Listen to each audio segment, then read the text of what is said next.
One must have the same consciousness in inner experience and outward action and make both full of mother. आंतर अभिज्ञता और बाह्य कार्य जनकर एक ही चेतना निश्चित भाव रही आवश्यक एवं उभय मां चेतन पूर्ण हवा आवश्यक. Open yourself more and more to the divine force and your work will progress steadily towards perfection. भगवान का शक्ति प्रति निजको अधिक खोली धर एवं तुमर कार्य धीर स्थिर भाव में परिपूर्णता आड़क विकसित हो. परमा भागवत जननी श्रीमा परम प्रभु श्री अरविंद चरण कमल आमे अनंत कोटि प्रणाम जनाई आरंभ करने को जाऊे आज ऑनलाइन श्री अरविंद एस्पिरेशन पाठचक्र कार्यक्रम. आज ऑनलाइन श्री अरविंद एस्पिरेशन पाठचक्र उपस्थित थिबा समस्त भाई अपा मान को वंदे मातरम और प्रणाम. कार्यक्रम आरंभ रे चलंत आमे किछि क्षण नीरव रे ध्यानस्थ हेबा मंत्रमयी सावित्री आवृत्ति सहित. आज मंत्रमयी सावित्री आवृत्ति पृष्ठ संख्या रही 318.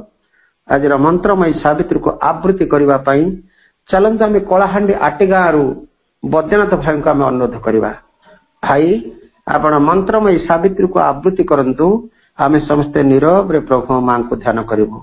समस्ते साइलेंस. मां Savitri, Canto 3, The House of the Spirit and the New Creation, the Book of the Divine Mother, page 318.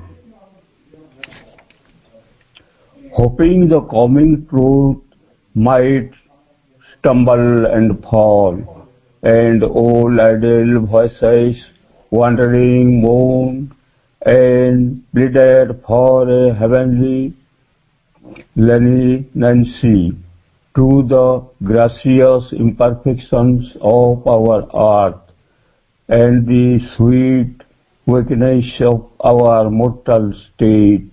This now he will to discover and exile the element in him betraying God. All nature's recondite spaces were stripped bare, all her dim crafts and corners searched with fire, where refuge, instincts and unsaved revolts could shelter find in darkness sanctuary.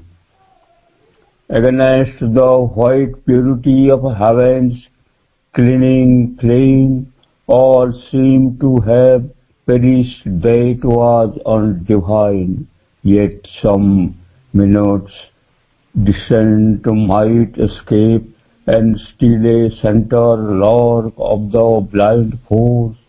For the inconscient though is infinite, the more each voice we insist to sound, the more it stretches endlessly. Then, lest a human cry should spoil the truth, he tore desire off from its bleeding roots and offered to the gods the vacant place. Thus could we bear the torch, immaculate, a last and mightiest transformation came. His soul was all in front like a great sea, flooding the mind and body with its waves. His being spirit to embrace the universe, united the within and the without, to make of life a cosmic harmony and impair of the immanent divine in this tremendous universality. Not only his soul, nature and mind saints included every soul and mind in his, but even the life of flesh and nerve was changed and grew on flesh and nerve with all that lives. He felt the joy of others as his joy. He bore the grief of others as his grief. धन्यवाद भाई एतबेले जे आमे मंत्रमयी सावित्री आवृत्ति सहित नीरव किछि समय ध्यानस्थ थे वर्तमान समय है कार्यक्रम रे चलंतु आमे गोटे भक्ति नैवेद्य अर्पण करबा प्रभु मांग चरण कमल रे आज कार्यक्रम रे भक्ति नैवेद्य अर्पण करबा पई आमे ब्रह्मपुर गंजाम रु ज्योत्स्ना को आमे अनुरोध करबा पापा आपण गोटे भक्ति नैवेद्य प्रभु मांग चरण कमल रे अर्पण करंतु ज्योत्स्ना आपा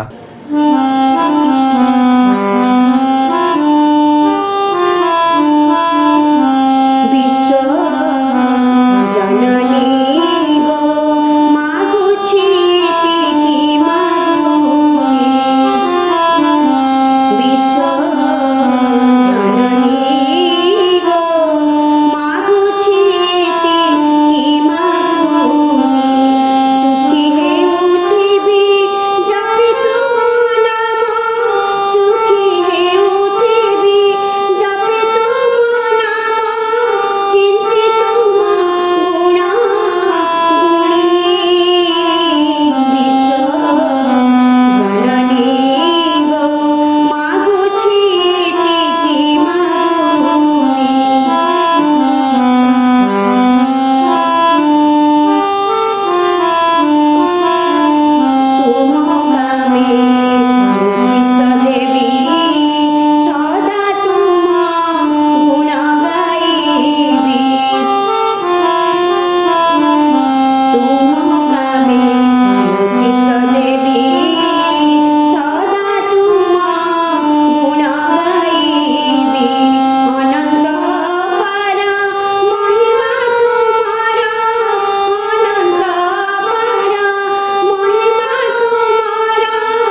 धन्यवाद बापा एभली एक सुंदर प्रार्थनाटी आपण निजे स्वर करी एवं ताको म्यूजिक सहित परिवेशन करिसेंती आम समस्त हृदय को मन को प्राण को स्पर्श करिছে आपण वंदनार गायकी आपणकर स्वर ए वंदनाटी मांग चरण कमल रे अर्पित करबा पाई किछि दिन तले याको मत लिखा माँ सुजोग देते आपण या स्वर करी प्रदान करिसेंती सेति आपको बहुत बहुत धन्यवाद।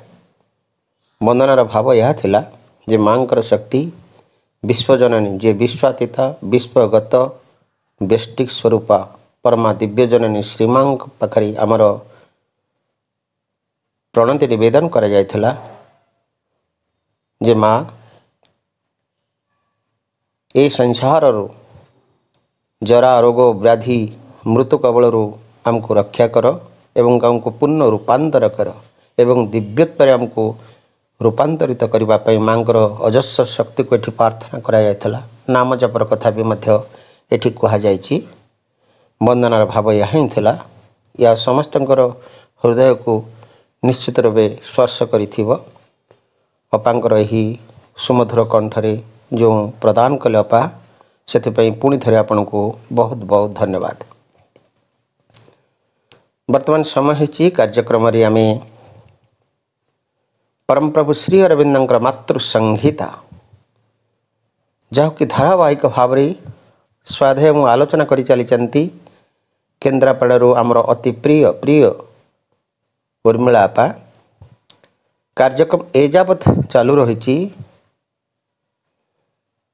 श्री अरविंदर मातृ संहिता द्वितीय अध्याय व्यक्तिगत प्रयास तार प्रत्याख्यान पर्व शरीर प्रत्याख्यान संपर्क आलोचित करा जाउची। अपा ताको सुंदर भाव आलोचना करी चली स्वाध्याय करी चली। अपा को आम अनुरोध करवा अपा आलोचना और स्वाध्याय को आगे नियंतु। आमर उर्मिला अपा केन्द्रापड़ा अपा। करुणामयी माँ परम प्रभु श्री अरविंद चरण रे अनंत कोटि प्रणाम। ऑनलाइन रे संयुक्त होइतिबा मोर समस्त परम आत्मीय मातृ परिवार भाई भौणी मानकु मु मोर अंतर शुभेच्छा और सम्मान ज्ञापन करछि। मातृ संहिता द्वितीय अध्याय व्यक्तिगत प्रयास प्रत्याख्यान प्रत्याख्यान प्रसंग रे आमे आमर स्थूल भौतिक सत्ता अर्थात शरीर संपर्क रे किछि आलोचना करथिले। वर्तमान पूर्वापर संगति क्रम रे शरीर संबंध रे माँ जो तथ्य प्रकाश करिसंती सेही ठारू पुनर्बार आरंभ करिबा। भौतिक शरीरटी एक एनभलप सदृश रक्षा कवच भली काम करिथाय।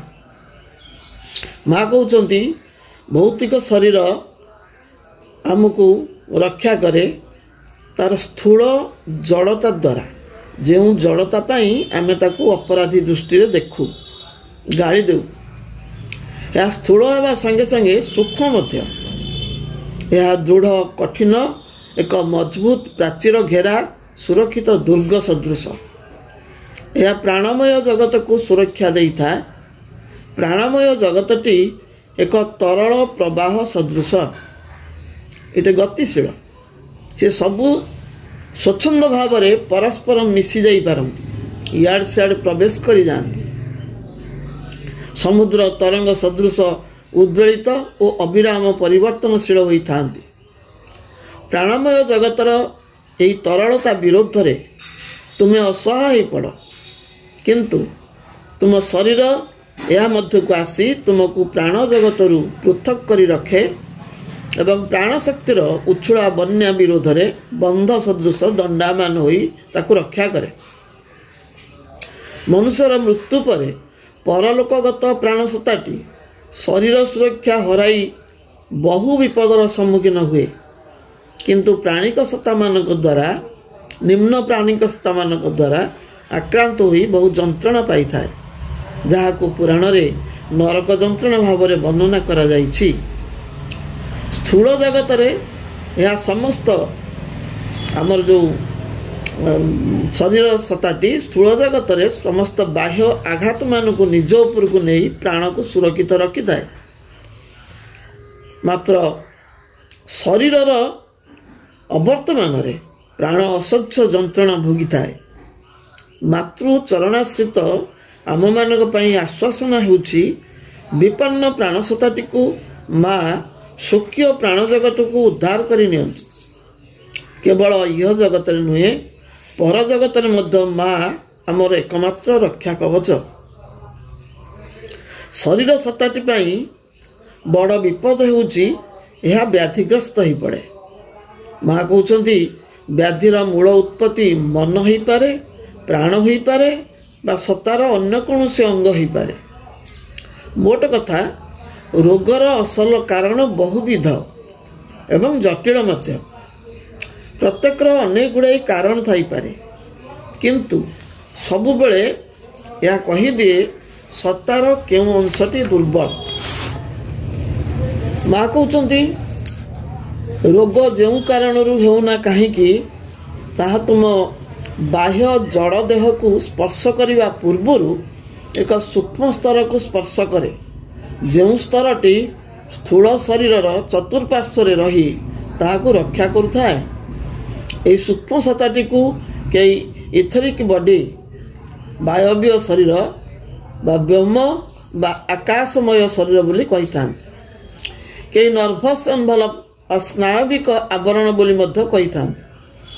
यही सूक्ष्म आवरणटी जड़ शरीर जात हुए और ताकू चतुर्दिगरे आवृत करी रखे। बाह्य जगत सहित सत्तार समस्त जोगाजोग यही सूक्ष्म सत्ता द्वारा होता है।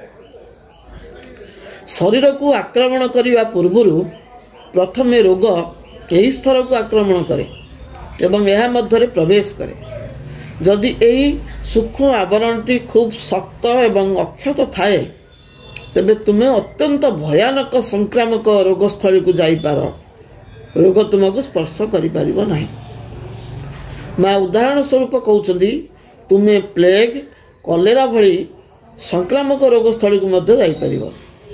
सेही सूक्ष्म आवरणटी किपरि निरुपद्रव रही पारिबो से विषय सचेतन हेले आज विश्वव्याप्त आतंक रूपे देखा देइथिबा कोरोना जातीय महासंक्रामक व्याधि को बिना सुरक्षा पोशाक बिना मास्क रे मध्य अतिक्रम करा जाई पारिबो। जो मानकर सूक्ष्म शरीर सत्ताटी सुस्थ सुरक्षित से माने कोरोना आतंक रु मुक्त रहिछंती। जो माने से क्षेत्र रे दुर्बल सेही माने ही संक्रमणर शिकार होइछन। जापान रे देखा देइथिबा से भयंकर संक्रामक व्याधिटी को माँ निज उपर को आनी नथिले। केवल जापानवासी नुहे समग्र विश्ववासी भयंकर संकटर सम्मुखीन होई थांते। कृपामयी माँ निजे तार सम्मुखीन होई तांको संतान मान को रक्षा करछन। तांको मानुषी तनुरे किते जे वेदना सह्य करिसंती तार रहस्य किए बा बुझी परिबो। तांको किए जानू बा न जानू डाकू बा न डाकू आदिगंत विस्तृत तांकर कृपार पणत समस्त को सुरक्षा देवा पाई उन्मुक्त हेले आमर अविश्वास और अयोग्यपणिया ही समस्त विनष्टिर मूल कारण। रोगर सबु प्रकार आक्रमण विरोध रे सूक्ष्म शरीर सत्ताटी अव्यर्थ कवच। जेते दिन पर्यंत यह निज गठन रे सर्वांगीन एवं परिपूर्ण निज उपादान मानक मध्य समता रक्षा करिबारे समर्थ सेते दिन पर्यंत कौनसी रोग व्याधि स्थूल शरीर को आक्रमण करि परिबो नाही। एक दिगरे यही शरीर एक भौतिक वस्तुर भित्ति उपरे अर्थात भौतिक अवस्था उपरे गठित सूक्ष्म शरीरटी, किंतु खांटी जड़ वस्तुर उपरे नुहे। यह आम मानसिक भित्तिर विभिन्न स्पंदन द्वारा मध्य गठित। शांति समता भरोसा विश्वास अविचलित आंतर समता प्रफुल्लता प्रसन्नता यही सबू मानसिक अवस्थार अंतर्गत एवं सूक्ष्म शरीर सार वस्तु ଓ ସାମର୍ଥ୍ୟ ମଧ୍ୟ। ଏହା ହଠାତ୍ ସବୁ ପ୍ରକାର ସୂଚନା ଗ୍ରହଣ କରିପାରେ। ଖରାପ ପ୍ରେରଣା ମଧ୍ୟ ଖୁବ୍ ଜୋରରେ ଏହା ଉପରେ କ୍ରିୟାଶୀଳ ହୋଇପାରେ। ଅବସାଦ ଓ ନିରୁତ୍ସାହ ଭାବ ଏହି ମାନସିକ ଅବସ୍ଥା ଉପରେ ଖୁବ୍ ଖରାପ ପ୍ରଭାବ ପକାନ୍ତି। ଏହାଦ୍ୱାରା ସୂକ୍ଷ୍ମ ଆବରଣ ଉପରେ ଏକ ଛିଦ୍ର କରି ପକାନ୍ତି। ଛିଦ୍ରଟିଏ ସୃଷ୍ଟି ହୁଏ। ଏହାଦ୍ୱାରା ଏହା ଦୁର୍ବଳ ପ୍ରତିରୋଧ ଶକ୍ତି ନ ହୋଇପଡ଼େ। ଫଳରେ ବିରୋଧୀ ଶକ୍ତିଙ୍କ ପାଇଁ ଦ୍ୱାର ଖୋଲିଯାଏ। ଆମର ଏହି ସୂକ୍ଷ୍ମ ଆବରଣର କ୍ରିୟାରୁ ଆମେମାନେ କିଛି ଅଂଶରେ ବୁଝିପାରିବା ଯେ କାହିଁକି ମନୁଷ୍ୟମାନେ ସମୟ ସମୟରେ ସ୍ୱତଃସ୍ଫୂର୍ତ୍ତ ଭାବରେ ଏବଂ ବିଚାରଶୂନ୍ୟ ଭାବରେ ପରସ୍ପର ପ୍ରତି ଆକୃଷ୍ଟ ହୁଅନ୍ତି ବା ବିମୁଖ ହୁଅନ୍ତି। ଆକର୍ଷଣ ଓ ବିକର୍ଷଣର ପ୍ରଥମ ଅନୁଭୂତି ସ୍ଥଳ ହେଲା ଏହି ସୂକ୍ଷ୍ମ ଆବରଣ। ଯେଉଁମାନେ ଆମର ଏହି ସୂକ୍ଷ୍ମ ଆବରଣର ଶକ୍ତିକୁ ବୃଦ୍ଧି କରନ୍ତି ଆମେ ତାଙ୍କ ପ୍ରତି ଆକୃଷ୍ଟ ହେଉ। ଯେଉଁମାନେ ଏହାକୁ ଆଘାତ ବା ବିଚଳିତ କରନ୍ତି ଆମେ ତାଙ୍କ ପ୍ରତି ବିମୁଖ ହେଉ। ଶରୀରର ଏପରି କେତେକ ଅଂଶ ଅଛି ଯାହା ଶରୀରର ଅନ୍ୟାନ୍ୟ ଅଙ୍ଗ ଅପେକ୍ଷା ଯୋଗ ଶକ୍ତିର ତୀବ୍ର ପ୍ରତିରୋଧ କରନ୍ତି ଏବଂ ସେହି ସବୁ ଅଙ୍ଗରେ ଯେଉଁଠି ଯୋଗ ଶକ୍ତିକୁ ପ୍ରତିରୋଧ କରୁଛନ୍ତି ସେହି ସବୁ ଅଙ୍ଗରେ ରୋଗ ହେଲେ ତାହାକୁ ରୋଗମୁକ୍ତ କରିବା ଅପେକ୍ଷାକୃତ କଠିନ ହୋଇପଡ଼େ। ସେହି ସବୁ ଅଙ୍ଗ ଓ ତତ୍ ସମ୍ପର୍କୀୟ ରୋଗ ଯେମିତି ଚର୍ମ ରୋଗ ହେଉ ବା ଦନ୍ତପୀଡ଼ା ହେଉ ସତ୍ତାର ସ୍ଥୂଳତମ ଜଳଭୂମିର ଅନ୍ତର୍ଗତ। ଶ୍ରୀ ଅରବିନ୍ଦ ଥରେ ଏକ ଯୋଗୀଙ୍କ କଥା କହୁଥିଲେ ଯିଏକି ହୃଷ୍ଟପୁଷ୍ଟ ଥିଲେ, ଏକ ମହାନ ସୁନ୍ଦର ଶରୀରର ଉତ୍ତରାଧିକାରୀ ଥିଲେ। ନର୍ମଦା ତଟରେ 1 ଶତାବ୍ଦୀରୁ ଅଧିକ କାଳ ବସବାସ କରୁଥିଲେ। ତାଙ୍କର ଦନ୍ତପୀଡ଼ା ବେମାରୀଟି ଥିଲା। ତାଙ୍କର ଜଣେ ଶିଷ୍ୟ ତାଙ୍କୁ କିଛି ଔଷଧ ନିବେଦନ କରିବାରୁ ସେ ତାହା ପ୍ରତ୍ୟାଖ୍ୟାନ କରି କହିଲେ ଯେ ଗୋଟାଏ ଦାନ୍ତ ତାକୁ 200 ବର୍ଷ ଧରି ପୀଡ଼ା ଦେଇ ଆସୁଛି, କିନ୍ତୁ ଏତେ କାଳ ବିତି ଯାଇଥିଲେ ମଧ୍ୟ ସେ ସାମାନ୍ୟ ଦନ୍ତପୀଡ଼ାକୁ ଜୟ କରିପାରିନାହାନ୍ତି। କାରଣ ସେହି ସ୍ଥାନରେ ଯୋଗଶକ୍ତିର ତୀବ୍ର ପ୍ରତିରୋଧ ରହିଛି। ଯୋଗଶକ୍ତି ଏଠି କ୍ରିୟାଶୀଳ ହୋଇପାରୁନାହିଁ। ଏପରି କେତେକ ରୋଗ ଅଛି ଯାହାକୁ ଅତି ବିପଜ୍ଜନକ ବୋଲି ବିବେଚନା କରାଯାଏ, କିନ୍ତୁ ଅତି ସହଜରେ ନିରାମୟ କରାଯାଇପାରେ। ଆଉ ଅନ୍ୟ କେତେକ ରୋଗ ଅଛି ଯାହାକୁ ଅତି ହେୟ ଓ ସାମାନ୍ୟ ମନେ କରାଯାଏ, ଅଥଚ ତାହା ଖୁବ୍ କଠୋର ଭାବେ ପ୍ରତିରୋଧ କରେ। ମା କହୁଛନ୍ତି ଯେକୌଣସି ରୋଗର 10 ଭାଗରୁ 9 ଭାଗ ଆସେ ଭୟରୁ। କେବଳ ଭୟ ଯୋଗୁଁ ହିଁ ରୋଗର ବାହ୍ୟ ଲକ୍ଷଣାବଳୀ ଦେଖା ଦେଇଥାଏ। ପୁଣି ଭୟର ପରିମାଣ ଏତେ ଅଧିକ ଥାଏ ଯେ ସମୟ ସମୟରେ ସେଇ ବାହ୍ୟ ଲକ୍ଷଣଟି ପୁରା ଖାସ୍ ରୋଗଟିକୁ ଡାକି ଆଣେ। ମା ଏକ ଉଦାହରଣ ଦେବାକୁ ଯାଇ କହୁଛନ୍ତି ଯେ କିଛି ବର୍ଷ ପୂର୍ବେ ଆଶ୍ରମକୁ ଯାତାୟାତ କରୁଥିବା ଜଣେ ଭଦ୍ର ବ୍ୟକ୍ତିଙ୍କ ସ୍ତ୍ରୀ ଯିଏକି ଯୋଗ ସାଧନା କରୁନଥିଲେ ଶୁଣିବାକୁ ପାଇଲେ ଯେ ତାଙ୍କୁ ଦୁଗ୍ଧ ଯୋଗାଉଥିବା ଗଉଡ଼ ଘରେ ବିଶୁଚିକା ରୋଗ ଦେଖାଦେଇଛି। ସେଥିରେ ସେ ଏତେ ଦୂର ଭୟଭୀତ ହୋଇଗଲେ ଯେ ତାଙ୍କଠାରେ ସେହି ରୋଗର ବାସ୍ତବ ଲକ୍ଷଣ ସବୁ ପ୍ରକାଶ ପାଇଗଲା। ତଥାପି ତାଙ୍କୁ ବହୁତ ଶୀଘ୍ର ରୋଗମୁକ୍ତ କରାଯାଇପାରିଲା, କାରଣ ରୋଗର ବାହ୍ୟ ଲକ୍ଷଣାବଳୀ ଯଥାର୍ଥ ରୋଗରେ ପରିଣତ ହୋଇପାରିନଥିଲା, ହେବାକୁ ବି ଦିଆଗଲା ନାହିଁ। ଏଠି ମାଙ୍କର ଆଶୀର୍ବାଦ ବା ଆଶ୍ରମର ପ୍ରଭାବ କିଛି କ୍ରିୟାଶୀଳ ହୋଇଥିଲା। ଯୋଗର ଚାପ ଫଳରେ ଏପରି କେତେକ ଶାରୀରିକ ଗତିବୃତ୍ତି ଅଛି ଯାହା ଅହେତୁକି ଭୟ ସୃଷ୍ଟି କରିପାରେ ଏବଂ ସେହି ଭୟକୁ ଯଦି ବର୍ଜନ କରାନଯାଏ ତେବେ ସେ କ୍ଷତି କରିପାରେ।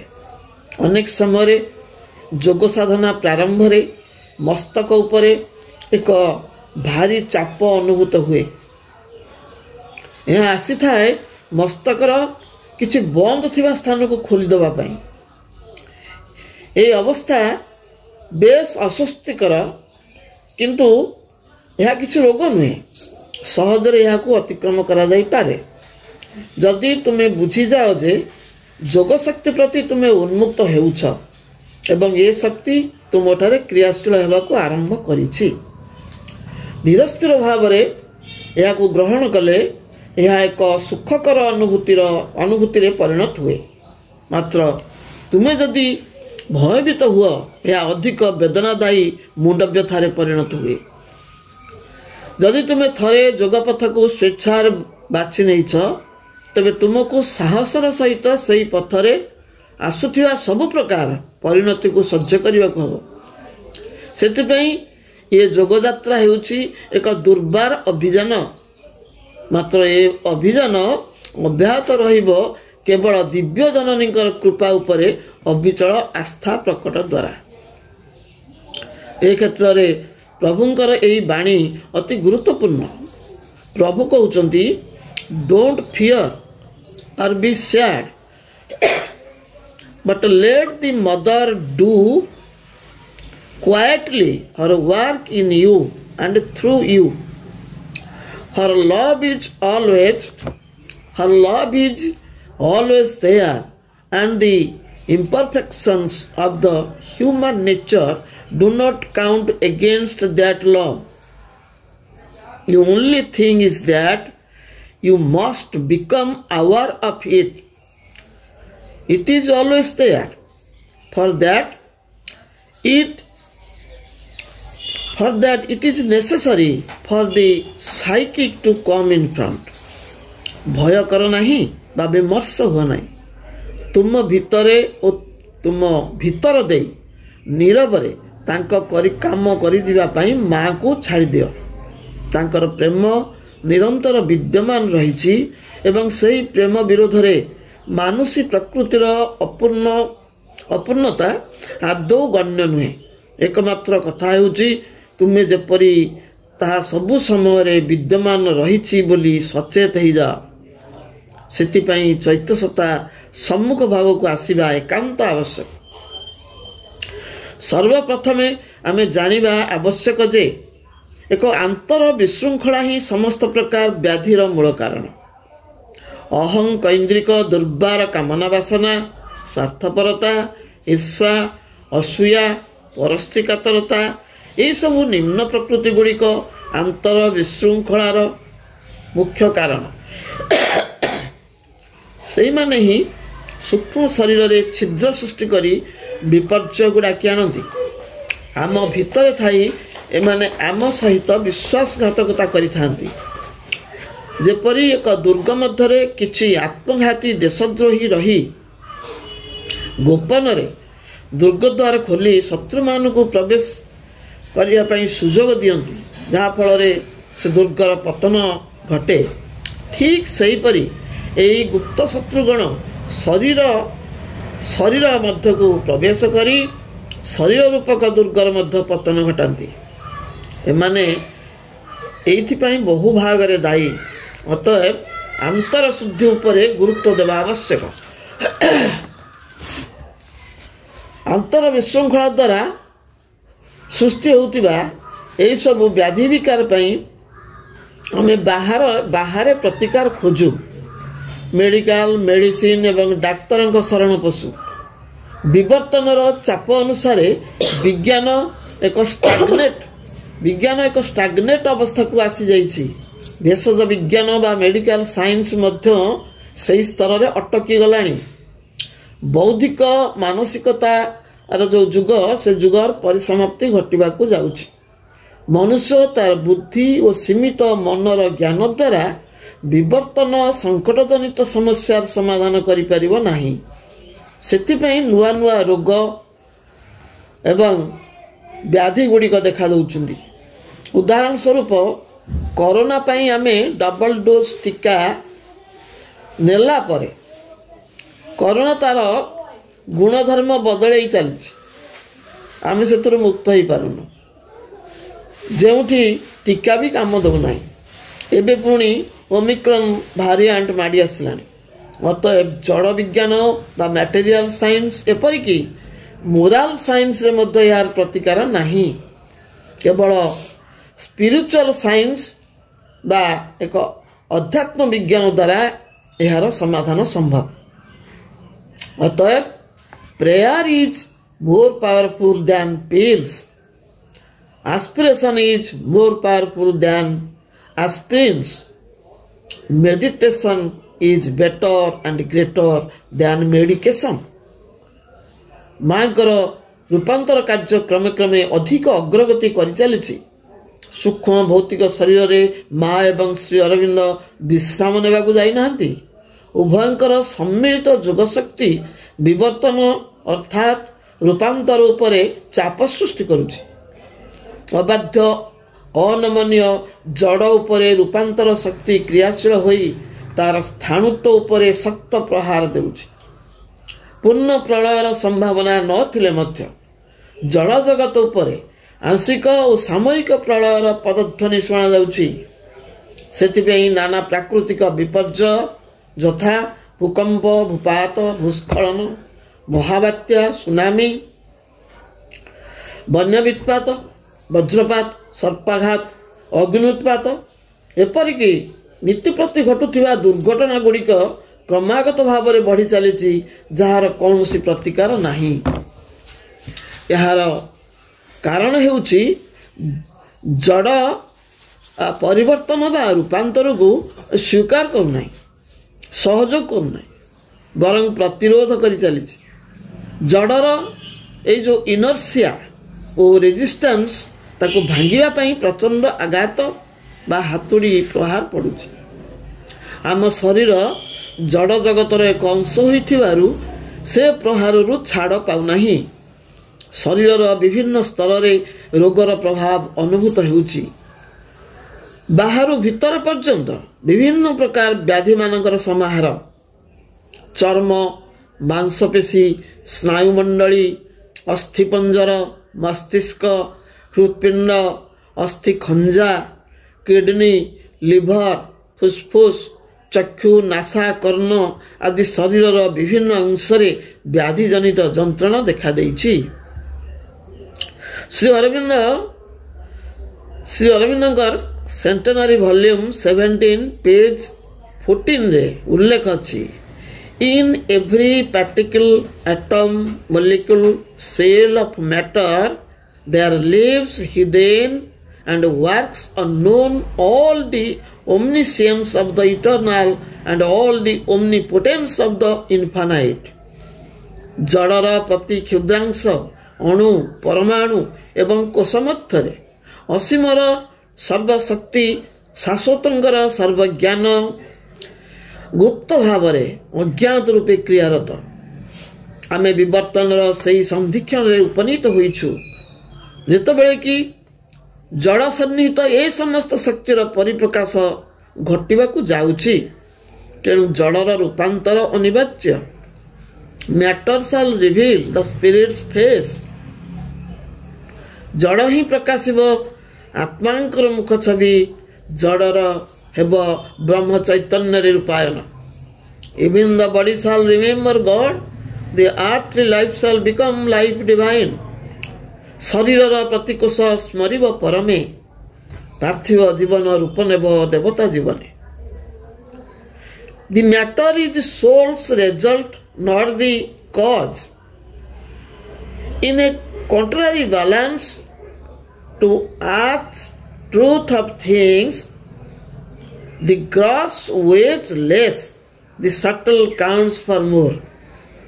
ए जड़ जगते मने हुए जड़ अटे मूल, ता मध्यरु जन्म निये आत्मा, आत्मा एक फल। किंतु सत्य या नुहे। प्रकृत सत्य है यार विपरीत। परम सत्य भूमि जड़ आत्मार अनुगत। आत्मा जड़र अनुगत नुहे।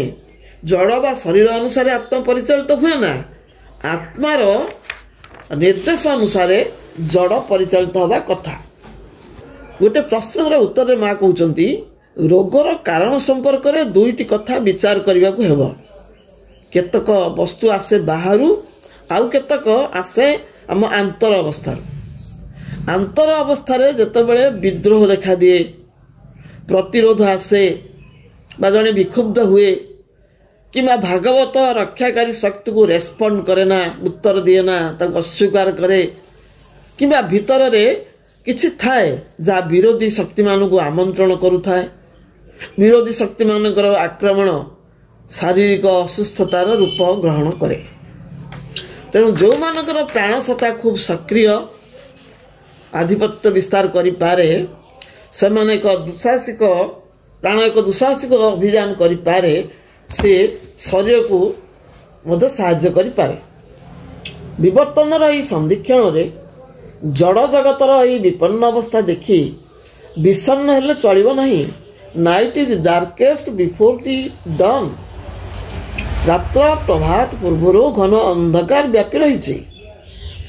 ଭଗବାନ କାହିଁକି ତାଙ୍କର ଜଗତକୁ ଏପରି ତୀବ୍ର ଭାବେ ହାତୁଡ଼ିରେ ପିଟନ୍ତି, ପିଣ୍ଡୁଳାଟିଏ ଭଳି ପାଦରେ ଦଳନ୍ତି, ଚିପୁଡ଼ନ୍ତି, ଏପରି ଥରକୁ ଥର ରକ୍ତ ସ୍ନାନ କରାନ୍ତି ଓ ଆରକ୍ତ କୁଣ୍ଡର ନାରକୀୟ ଉତ୍ତାପ ମଧ୍ୟକୁ ନିକ୍ଷେପ କରନ୍ତି? କାହିଁକି?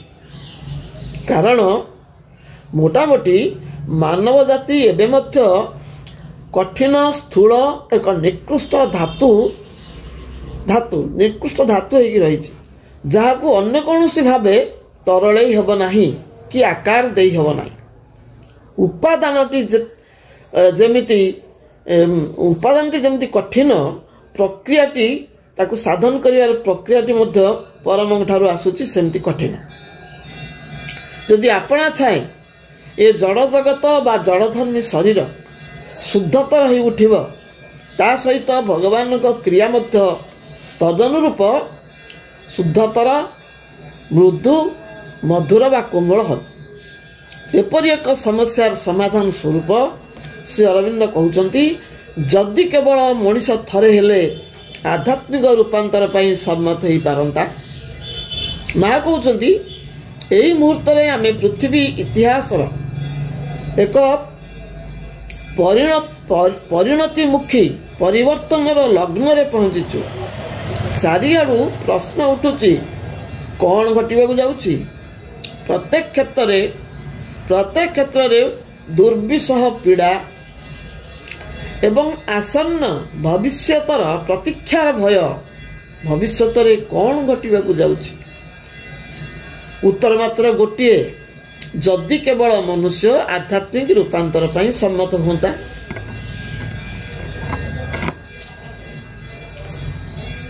ଆମ ଆଗରେ ଏହା ହିଁ ସମସ୍ୟା।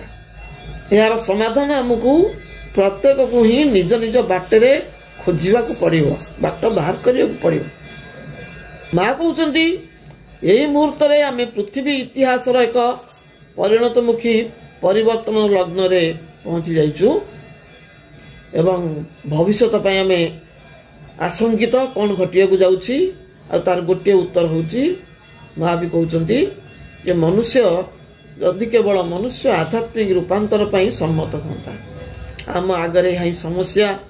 ଏହାର ସମାଧାନ ଆମକୁ ପ୍ରତ୍ୟେକକୁ ହିଁ ନିଜ ନିଜ ବାଟରେ ଖୋଜିବାକୁ ପଡ଼ିବ। ମା କହୁଛନ୍ତି, a power greater than that evil can alone win the victory. It is not a crucified but a glorious body that will save the world.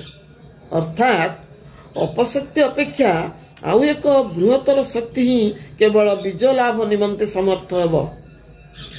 ଆଉ ତାହା ଏକ କୃଶବିଦ୍ଧ ଶରୀର ନୁହେଁ, ଏକ ମହିମାନ୍ୱିତ କଳେବର ହିଁ ଜଗତକୁ ରକ୍ଷା କରିବ।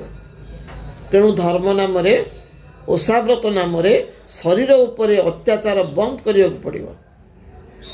ଉପବାସ ରହି, ନିଆଁରେ ଚାଲି, ଦେହରେ କଣ୍ଟା ଫୋଡ଼ି କେହି କେବେ ପରମ ସତ୍ୟକୁ ପାଇନାହାନ୍ତି। ମା ପୁନଶ୍ଚ କହୁଛନ୍ତି, above all the complications of the so-called human wisdom stands the luminous simplicity of the divine grace, ready to act if we allow it to do so. ତଥାକଥିତ ମାନବୀୟ ବୁଦ୍ଧିମତାର ଯାବତୀୟ ଜଟିଳତାର ଊର୍ଦ୍ଧ୍ୱରେ ଦିବ୍ୟ କରୁଣାର ପ୍ରଭାମଣ୍ଡିତ ସରଳତା ଦଣ୍ଡାୟମାନ ହୋଇ ରହିଛି ଏବଂ ଆମେ ତାହାକୁ କ୍ରିୟା କରିବା ନିମନ୍ତେ ବାଟ ଛାଡ଼ିଦେବା ମାତ୍ରକେ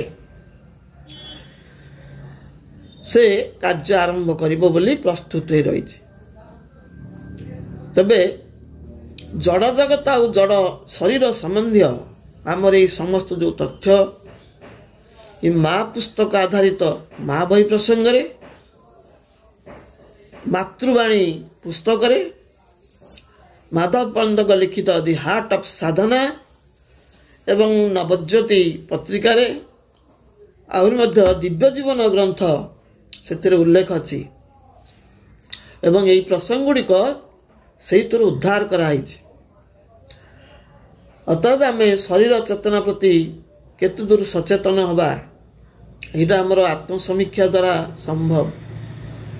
एपर्यंत आमर ये बहिर्मुखी इंद्रिय गुड़िक आयत भितर को आसी नाहंती, बाहर जगत सहित संश्लिष्ट होई बाहर कारण गुड़ी को नहीं व्यस्त रही। जितेबाला आम अंतर्मुखी हवा एवं निज शरीर को ठीक भाव अध्ययन करने को आरंभ करवा ये जोड़े गोटे शब्दर आवश्यकता अच्छी स्वाध्याय। स्वाध्यायर जोड़े अर्थ आगुरी भी कही गोटे हूँ निजकू पढ़ निजकू पढ़ अर्थ निजर भीतर को जाओ। आमको कोरोना कहला घर भितर बंद होकर रुह। कौ घर भितर बंद होकर रहा से कौन ये चारि कांथ विशिष्ट गोटे प्रासाद ना कुटीर से घरटी हूँ गोटे महिमामय घर जहाँ को मनीष तैयारी करना जहाँ स्वयं दिव्य जननी तैयारी कर से घरटी हूँ शरीर रूपक देवालय। से शरीर रूपक देवालय भितर को जाओ। बाहर देवालय रे पूजा अर्पण करवा किछि दरकार नहीं। देह देवालय भितर को जाओ एवं ताकू तन्न तन्न करी परीक्षा कर कोउटी चून छाड़ी जाउची, कोउटी इटा खसी पड़ुची, कोउटी लुणी मारी जाउची, कोउटी दुर्बलता आसुची ताकू देखिया पड़िबो एवं सेटाकू रिपेयर करिया पड़िबो, मरामती करिया पड़िबो। अर्थात छोट बड़ जो शारीरिक विकृति रहुची से विकृति प्रति आम सचेतन होई तार दूरीकरण पई प्रयास करिबा आध्यात्मिक मार्ग रे। कारण हमर डाक्तरी शास्त्र आगु जाई परिबनी, विवर्तन गोटे चरम अवस्था को आसिलानी जोठी ये सब जड़ विज्ञान स्तब्ध अटकी गले से मैंने आगु नहीं पारिबेनी। आम देखुचे बराबर आम चतुर्पार्श्व जहाँ घटुची सबूर प्रतिकार जड़ विज्ञान दे पारु नहीं, तेणु अध्यात्म विज्ञान ही दब। तेणु ये अध्यात्म विज्ञान विषय ज्ञान आहरण करने पुणी श्रद्धा। श्रद्धा अर्थ आध्यात्मिक पुस्तक को अध्ययन करवा। पुराण जुगर पुराण पाठ कले चलबनी कि से अटकी गले हम ना। एक नवीन आध्यात्मिक शास्त्र आमको अध्ययन करने पड़ो। कारण आम वर्तमान प्रथम द्वितीय श्रेणी अतिक्रम कर स्पिरिचुअल यूनिवर्सिटी एडमिशन नबार समय आसी आध्यात्मिक विश्वविद्यालय को जीवा। आउ तल श्रेणीर से प्रथम द्वितीय श्रेणीर कोर्स पुराणा जुगर पुराण पाठ भितर अटकी गले हम ना। तार सार वस्तु को धरी सारवत्ता को धरी जो नूतन आध्यात्मिक सत्य ज्ञान आधारित होती ज्ञान आहरण कर समय बर्तन आसी। आमको कौन अध्ययन करने पड़ो से ज्ञान प्रदान करुवा दिव्य ज्ञान प्रदान करुवा परम प्रभु श्री अरविंद द्वारा एवं दिव्य जनन द्वारा लिखित होता बहुविध पुस्तक। से पुस्तक एभली कौन समस्या ना समाधान नाही बोली कह जाई परिबनी।